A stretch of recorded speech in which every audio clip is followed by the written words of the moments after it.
Ok, nuevamente les doy la bienvenida a la clase de estudios sociales. La destreza que quiero alcanzar con ustedes del día de hoy es la siguiente. Vamos a destacar los valores de la libertad, la equidad y la solidaridad como fundamento social y esencial de una democracia real. Entonces, el tema de nuestro día de hoy es la democracia como base de la vida social. Ese es nuestro tema del día de hoy. La democracia como base de la vida social.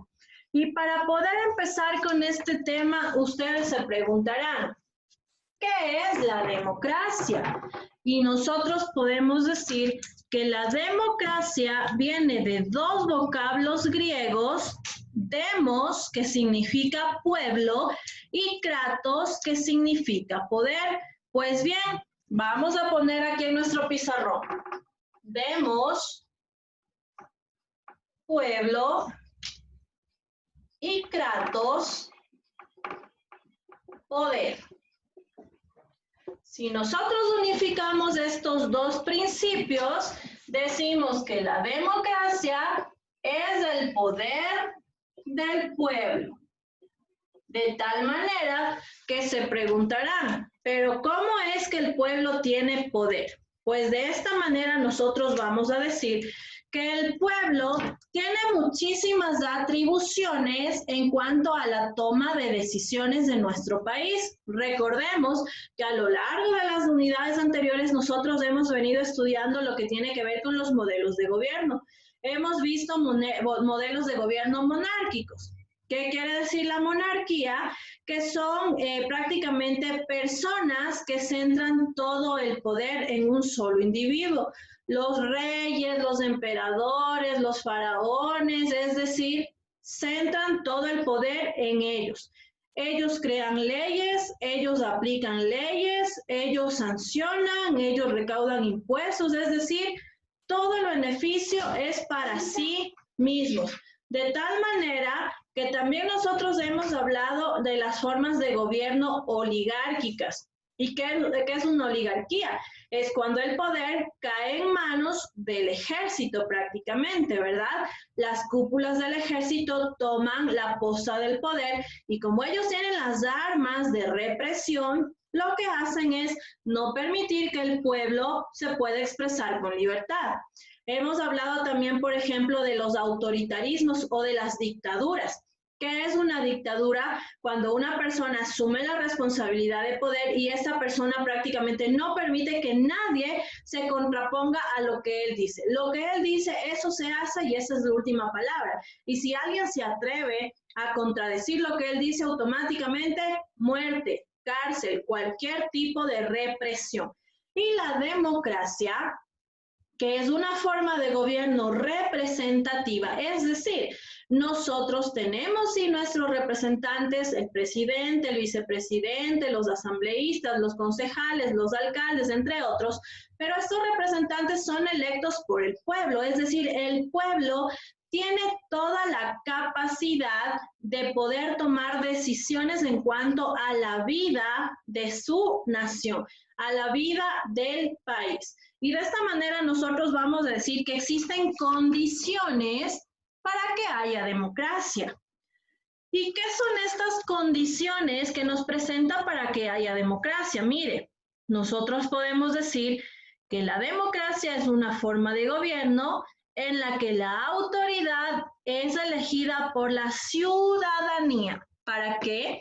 Para velar nuestros intereses y necesidades. Es decir, todo lo que se hace en nuestro país es porque el pueblo así lo ha decidido. Vamos a pegarle por acá.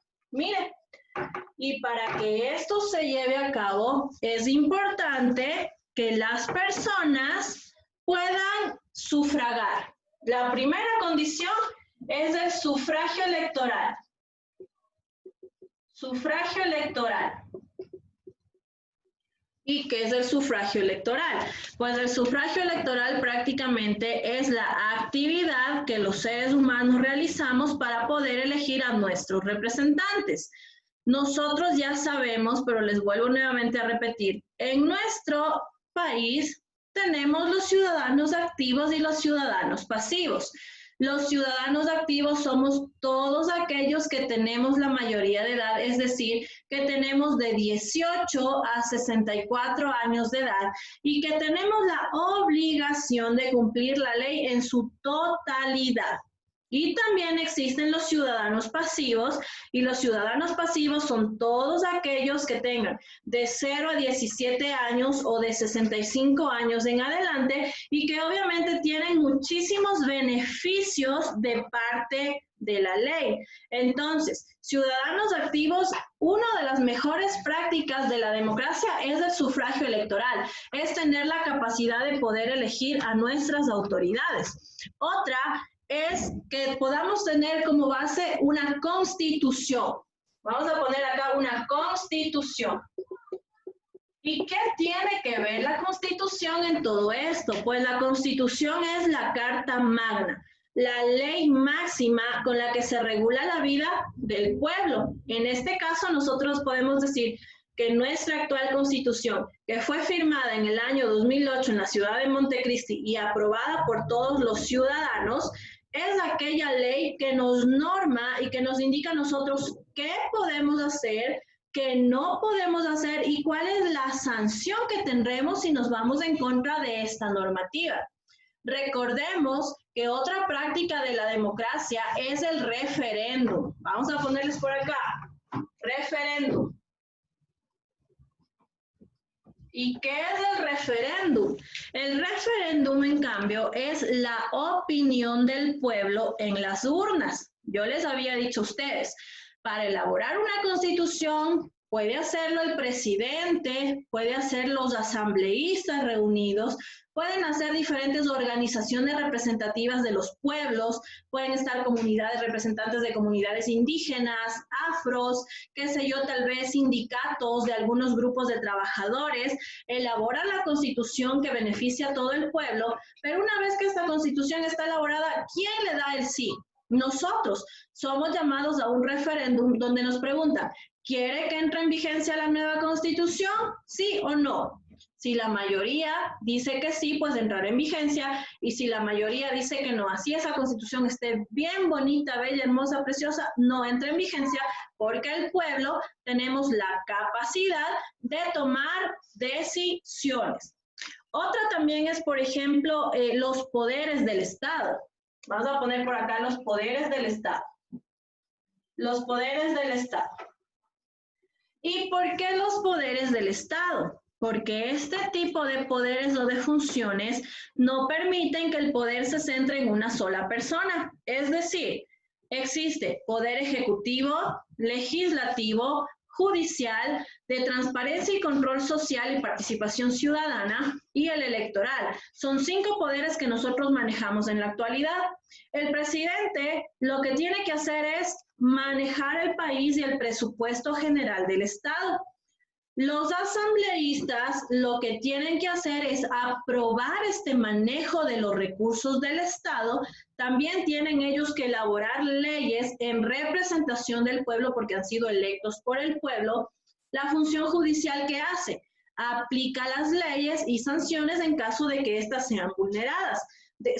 Control ciudadano, participación ciudadana y control social que hace auditorías evitando que se cometan actos de corrupción. Y la función electoral permite que la democracia, mediante el sufragio electoral, se lleve a cabo sin ningún tipo de corrupción. Entonces, mire, estos 5 poderes no dejan que una sola persona se quede con todo el beneficio, que una persona elabore leyes, aplique sanciones, es decir, permite que este organismo esté estructurado de una manera que beneficie a todos y cada uno de los ciudadanos. Y vamos a ver aquí la democracia integral. ¿Qué es una democracia integral? Nosotros sabemos que cuando hablamos de una democracia integral estamos hablando prácticamente de muchísimos aspectos positivos que nosotros debemos realizar dentro de la ciudadanía para que la democracia se pueda cumplir. Ahora, esta democracia integral es bien importante porque sabemos nosotros que somos seres individuales y también somos seres sociales. ¿A qué me refiero con seres individuales? Que cada persona piensa diferente, cada persona actúa diferente, cada persona tiene diferentes afinidades, diferentes gustos. Solamente si yo le pongo a ver usted en su casa y yo le pregunto, ¿usted escucha la misma música que le gusta a su mamá? Me ha de decir, no. ¿A usted le gusta, por ejemplo, el mismo color que le gusta a su hermana? No. ¿Usted tiene decorado el cuarto igual que su abuelita? No. Entonces, mire, cada una de las personas tenemos diferentes gustos, diferentes afinidades, y esto nos hace ser idénticos, o sea, tener una identidad, ser únicos, ser diferentes de los demás.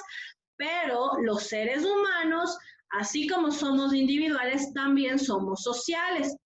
Somos seres sociales. No podemos vivir aislados de la sociedad. Un ejemplo. Vamos a decir, una madre tiene un niño pequeño, ¿cierto? Llega dando a luz y no es que le dice al bebé, bueno, quedarás en la cuna, ya en 2 años te vengo a ver. No, tiene que atenderle a esa criatura para que pueda sobrevivir. Los seres humanos necesitamos de la colaboración de otros para poder subsistir. Imagínense, ese niño necesita alimentación, necesita amor, necesita atenciones, necesita higiene, necesita un sinnúmero de cosas para poder sobrevivir. Y los seres humanos somos así. Necesitamos estar vinculados con nuestra familia y también estar vinculados con la sociedad. Porque no puedo decir, bueno, ya estoy en cuarentena y me quedo encerrado en mi casa los 60 días y aquí sobrevivo. No, necesitas salir a la tienda para comprar. Y en la tienda necesitan productores para poder abastecer esa tienda. Y los productores necesitan los agricultores para poder obtener esos recursos. Y así sucesivamente, mira, se convierte en una cadena de necesidades que todos nosotros vamos cubriéndonos de forma comunitaria. Yo no puedo decir, bueno, yo puedo sobrevivir solito y me pongo una tienda y yo no vendo a nadie. No, somos seres sociales. Necesitamos estar vinculados con la comunidad. Y aquí entra en juego bastante lo que se conoce como los valores de la democracia. Mire, valores democráticos. Y estos valores son bastante importantes, bastante fundamentales para que nosotros podamos lograr vivir en armonía. Recuerde que cuando hablo de democracia estoy hablando de libertad, de la capacidad que nosotros tenemos para elegir a nuestros representantes. Estoy hablando de la capacidad que yo puedo y tengo para emitir un comentario, para emitir un criterio, de la capacidad que yo tengo para expresar mis ideas, mis sentimientos, mis emociones, sin temor a que nadie me reprima, porque vivo en un planeta democrático donde yo puedo decir lo que siento. Pero sabemos que la democracia también tiene un límite y este límite llega hasta donde la otra persona se sienta vulnerable o se sienta afectada. Yo no puedo hablar lo que quiera porque así es la vida y estoy democráticamente. No, tengo que manejarme con respeto, tengo que manejarme con tolerancia y tengo que manejarme con solidaridad. Entonces, mire, los valores democráticos, tolerancia, respeto, responsabilidad y también solidaridad. Si yo aplico estos valores en mi vida diaria, en el lugar que me encuentre, no importa si estoy en mi hogar, no importa si estoy en mi establecimiento educativo, no importa si estoy tal vez con mis amigos, si estoy en una cancha de fútbol, si yo aplico todos estos valores, tengan por seguro que ustedes no van a tener problema con nadie y van a poder llevar relaciones duraderas, relaciones de calidad. relaciones con amigos, relaciones con conocidos, relaciones con vecinos, hasta para una relación amorosa es importante el respeto, la tolerancia, la solidaridad. Entonces, mire cómo prácticamente estos valores nos van a definir a nosotros como personas si estamos yendo bien o si tal vez estamos actuando de mala manera. Recordemos que es bueno ser tolerante porque yo sé que no todos piensan igual que yo. Y si escucho una opinión que es contraria a la mía, ¿qué me toca hacer? Decir, o sea, no comparto, pero bueno, está bien, respeto porque es tu ideología. Tengo que ser respetuoso, ¿por qué? Porque no puedo tratarle a una persona tal vez con grosería, simplemente porque piensa diferente a mí, no. Tengo que ser responsable porque al momento de emitir un comentario, tengo que darme cuenta que en base a mi responsabilidad está no herir la susceptibilidad de la otra persona. Y tengo que ser solidario porque la solidaridad me permite a mí ayudar mutuamente a otra persona. Otro de los valores democráticos bastante interesantes es la libertad. Y esta libertad es la capacidad que nosotros tenemos para actuar, para tomar nuestras decisiones, para poder expresar lo que pensamos, lo que sentimos, para poder explayarnos, ¿no es cierto? Para no sentirnos cohibidos, ni sentir que no podemos hablar, ni mucho menos. Este lineamiento de libertad es bastante interesante. Y acá también nosotros debemos saber que la igualdad también es uno de los principios que nosotros debemos aplicar. Pero la igualdad sí tiene que ser bien aplicada. Ya aquí entra una controversia, ¿verdad? Dicen, ¿cuál es la diferencia entre igualdad y equidad? Mire, igualdad, les voy a hacer con un ejemplo para que usted me entienda. En igualdad, por ejemplo, yo compro un pastel, ¿ya? Y yo tengo un hijo de 20 años, tengo un hijo de 12 años y tengo un hijo de 2 años. Es un ejemplo. Y digo, voy a ser igualitaria para todos, les voy a repartir en partes iguales. Y como en mi casa somos 4, ¿qué hago? Le parto el pastel en 4 partes, ¿verdad? Ya, a cada uno les doy una parte. Yo me comeré sin problema el pedazo de pastel, el de 20 años también se comerá sin problema el pedazo de pastel, el de 12 años va a sobrar la mitad porque no va a avanzar, y el de 2 años, imagínense comiéndose una 4ª parte de pastel empachado, ¿no es cierto? No va a avanzar. Entonces, ¿he aplicado la igualdad? Sí, pero ¿la igualdad nos benefició a todos? No. Yo no puedo decir que tengo que tener un trato igualitario con los dueños de los medios de producción que con la clase media y con la clase baja. Yo no puedo tener un trato igualitario. Ahí tengo que aplicar la equidad. ¿Y qué es la equidad? Darle a cada uno lo que le corresponde. Por ejemplo, si de ese pastel le partía en partes iguales para mi persona y para el de 20 años, tranquilamente nos íbamos a comer sin ningún problema.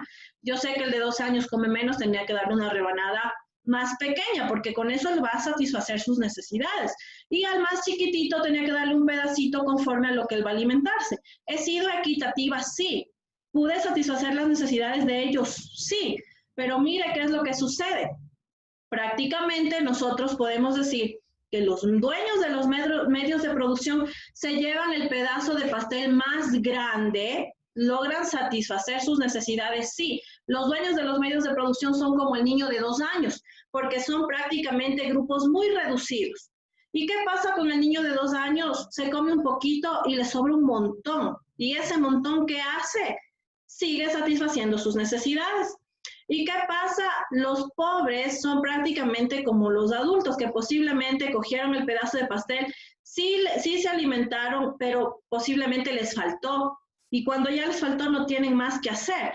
Entonces, mire cómo hay que saber diferenciar entre cuándo yo debo ser equitativo y cuándo yo debo ser igualitario. ¿Listo? La equidad se aplica dependiendo la necesidad de las personas. Y por último, tenemos la democracia en nuestra vida diaria. ¿Cómo puedo yo aplicar este proceso de democracia en mi vida diaria? Es importante porque nosotros en cualquier lugar en el que nos encontremos, vamos a tener este dilema. Siempre vamos a tener choques y conflictos en cualquier lugar que usted se encuentre. Su mamá le dice, anda a lavar los platos. Y usted dice, no, pero si ya lavé ayer, ¿cómo así? Solo a mí, mándele al fulanito. Mire, ¿está aplicando su democracia? Sí, porque está diciendo lo que usted piensa, pero ¿está aplicando el respeto? No. ¿Por qué? Porque a la mamá no tiene que responderle, ¿no es cierto? Entonces, para evitar estos conflictos, es importante que se utilice el diálogo. Tal vez si se sientan la familia y hacen un horario y establecen, ok, los lunes, los miércoles y los viernes lava los platos del José, ¿cierto? Los otros días lava los platos del Juanito, los otros días barre la casa y así sucesivamente se va a evitar este tipo de conflictos. Y recordemos que muchas veces no es lo que yo digo, sino es cómo lo digo. Yo le puedo decir, mami, no, pues ya lavé los platos ayer, ahora sí, mándele al tal. La mamá va a doblegarse, va a decir, sí, mi hijo, es verdad, ya lavaste. Pero si usted, no, solo a mí me manda y ahora, ¿qué es lo que tienen contra mí? O la mamá con el palo de la escoba le va a mandar a lavar los platos y va a terminar lavando los platos, ¿no es cierto? Entonces, mire, es importante que nosotros apliquemos estos valores de la democracia en nuestros hogares. Siempre estar prestos para ayudar. Recuerde que las labores de la casa no son solamente de la mamá. Todos los miembros de la familia comen, todos los miembros de la familia ensucian ropa, todos los miembros de la familia ensucian platos. Entonces es importante que sean considerados, que sean conscientes. Ojo, que el trabajo de casa es más difícil que el trabajo dentro de una oficina, de tal manera que es ahí donde nosotros debemos ser conscientes y aplicar tolerancia, respeto, responsabilidad y solidaridad. Ojo con eso, ¿ya? Para poder concluir esta clase, les voy a compartir la pantalla. Encontré un video que prácticamente les explica lineamientos fundamentales y procesos evolutivos de la democracia que me parecieron bastante interesantes. Entonces les voy a compartir pantalla para que puedan poner atención, ¿ya? Busquemos. Este es su deber después. Ok, atienda. La democracia es el gobierno del pueblo, por el pueblo y para el pueblo. Vaya que tenía razón Lincoln con esta frase, porque si nos fijamos en la política en la historia del mundo, es mucho mejor la democracia. Tanto así que en el colegio tenemos nuestra propia democracia, porque elegimos al personero o personera, personerito o personerita, representante de grupo y otros cargos. Así que hoy echaremos un vistazo a la historia de la democracia y cómo fue cambiando con el tiempo.